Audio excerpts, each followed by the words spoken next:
नमस्कार साथियों, स्वागत है आपका अपने इस YouTube परिवार पर।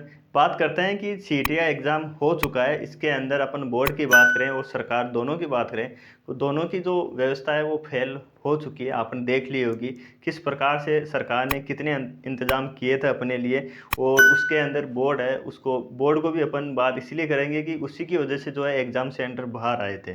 कहते हैं कि अगर अपन इसमें तुलना करें कि पिछले वाली सरकार की तुलना करें, तो पिछले वाली सरकार कुछ चीज़ें कुछ मामलों में बहुत बढ़िया थी। आज कई साथियों को ये याद आई होगी कि नहीं यार, उसने व्यवस्था की थी। कहते हैं कि राजस्थान में एक कहावत भी है कि अगले घर जाते हैं तो पिछला घर याद आता है। ये हकीकत है ये।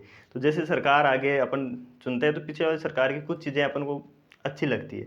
मानते हैं कि जो गहलोत सरकार है उसमें पेपर लीक बहुत ज़्यादा हुए थे, लेकिन एक चीज़ ये भी है कि अगर उस टाइम ये कार्रवाई कर लेते, जो पेपर लीक करने वालों पे अगर कार्रवाई रद्द कर देते, 2-3 भर्तियाँ थी, तो वो बच सकते थे। लेकिन भर्तियाँ खूब आई थी। और व्यवस्था की बात करें तो गहलोत सरकार के अंदर आपने चीज़ें देखी 2022 के आसपास या 21-22 में सेंटर जो थे पूरे राजस्थान में दिए जा रहे थे। लेकिन उनकी व्यवस्था की बात करें तो व्यवस्था याद आती है अपन को। कैसे याद आती है साहब? उन्होंने एक्स्ट्रा बसों की व्यवस्था की, जिस प्रकार से शायद आपको याद नहीं होगी, मैं याद दिलाता हूँ आपको कि अगर 4 जगह बस स्टैंड बनाए गए थे अलग-अलग, 4 जगह। सिंध कैंप तो था ही था। सिंध कैंप तो उन लोगों के लिए था जो आम लोग जाते हैं, उनके लिए था सिंध कैंप। उसके अलावा 4 जगह ऐसे बस स्टैंड बनाए गए थे कि जो है जयपुर में जाने की ज़रूरत ही नहीं पड़े। कि आप अगर अजमेर, इधर आप मेवाड़ की तरफ जाओगे या मारवाड़ की तरफ जाओगे, तो अजमेर से अपन जाते हैं तो अजमेर जो 200 फुट बाईपास है, वहाँ पर एक बस स्टैंड बनाया गया था। आप हाड़ौती की तरफ जाओगे उधर, तो उधर जो है सांगानेर के पास एक बस स्टैंड बनाया गया था। अगर आप आगरा रोड या इधर पूर्व की तरफ जाओगे तो घाट गेट है, वहाँ पर बस स्टैंड बनाया गया था। अगर आप इधर उत्तर की तरफ जाते हो तो सिक्कर जो है, सिक्कर रोड है, चौंपुर है, उसके आसपास एक बस स्टैंड बनाया गया था। इस प्रकार से 4 बस स्टैंड बनाए गए थे अलग अलग। बसें पर्याप्त मात्रा में थी, देखो कमी तो कुछ पड़ी जाती, लेकिन बसें 4-4 जगह थे और हर 10-15 मिनट के अंदर बसें रवाना थी। इतनी अव्यवस्था नहीं थी जितनी अब की बार आपने देखी होगी। जो सरकार युवाओं के लिए इतना कुछ कहती है, करती कुछ नहीं है। उसने उसकी व्यवस्था आपने देख ली होगी। जो परिवहन विभाग के जो मंत्री हैं, शायद आपको पता नहीं होगा, मंत्री है अपने प्रेमचंद जी बैरवा हैं, जो आज सुर्खियों में है भयंकर तरीके से, और उनको दिल्ली भी तलब किया गया है, उसके बाद में बात करेंगे। लेकिन ये चीज़ें हैं साहब कि जो व्यवस्था है, जो व्यवस्था करनी चाहिए थी, उनको कोई मतलब नहीं। मुख्यमंत्री कहाँ है कोई पता नहीं है, परिवहन मंत्री कहाँ है कोई पता नहीं, शिक्षा मंत्री क्या है, शिक्षा की बात नहीं करते, बाकी सबकी बात करेंगे।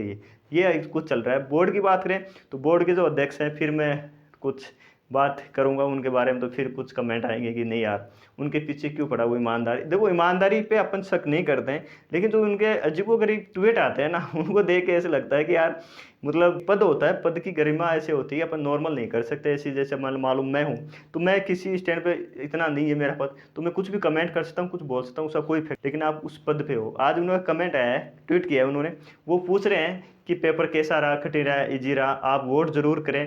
कि आपके अनुसार 13 लाख जो अभ्यर्थी फॉर्म भरे थे, लगभग 13 लाख में से 11.5 लाख आसपास बैठे, उनमें से कितने लोगों के 40% बन सकते हैं। तो उन्होंने अलग अलग ऑप्शन दिए हैं। इस तरीके से ट्वीट करवाना है आपको, इस तरीके से पास करवाना है, तो एग्ज़ाम नहीं करवानी चाहिए थी आपको। इस चीज़ को आप शायद समझ नहीं रहे हो। आपके लिए ये लग रहा होगा कि हाँ ठीक है, कमेंट एक पोस्ट डाल देते हैं, इंप्रेशन आएगा, रेवेन्यू तो पे आउट तो डेफिनेट है, बनेगा ही बनेगा। तो क्या जाएगा, बोलने वाले ऐसे बोलते रहेंगे, पे आउट तो आएगा।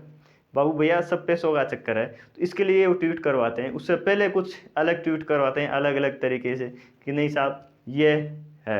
हम ये बात नहीं करी, आप जानकारी दो, लेकिन जानकारी उतनी दो जितनी सफिशिएंट होती है। फालतू ही तो ये होते हैं ना ऐसे माहौल बनाना कि क्या कर रहा है, ये नहीं हो रहा। आप उस पद पे हो, गरिमा प्रोटोकॉल होता है उस चीज़ का।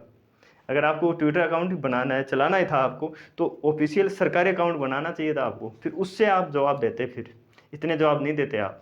तो कितनी व्यवस्था देखी आपने, देखी कि नहीं साहब, बस स्टैंड पे, ट्रेनों में, सब इधर उधर हो रहे थे। जब बोर्ड को पता है कि बाहर एग्जाम देने, सेंटर देने का क्या लॉजिक था।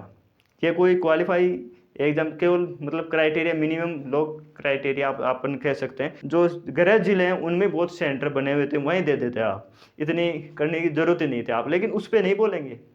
एक चीज़ आप याद रखना कि एलडीसी का आउट ऑफ सिलेबस पेपर आया, उसमें कोई नहीं कमेंट, कुछ नहीं साहब। चुप थे 3-4 दिन तक, कोई नहीं। फिर उसके पहले जो था जूनियर अकाउंटेंट का रिजल्ट आया था, उस मामले में चुप थे। लेकिन इसके बारे में नहीं बोलेंगे, नहीं साहब हम आगे से ध्यान रखेंगे। इसके लिए युवा जो है चिल्ला चिल्ला के बोल रहा है, साहब आप सेंटर बाहर क्यों देते हो, क्या लॉजिक है इसका सेंटर बाहर देने, जब व्यवस्था इतनी नहीं है। आप इतने कुछ ट्वीट दिन में 2-4 दिन से ऐसे ट्वीट आते हैं कि हम ऐसा नौचाक करने की सोच रहे हैं, कैसा लगेगा।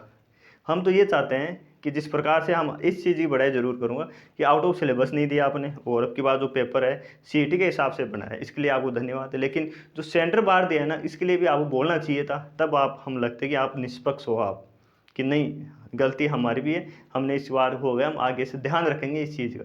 मतलब ये है कि अगर आप इसके बारे में कमेंट नहीं कर रहे हो या ट्वीट नहीं कर रहे हो, तो इसका मतलब है कि ये तो ऐसे ही चलेगी साहब। तो ऐसा तो खैर नहीं चलने देंगे अपन। तो ये थी जो युवाओं अपने जो साथियों साथ हुई है, घटना घटित हुई है।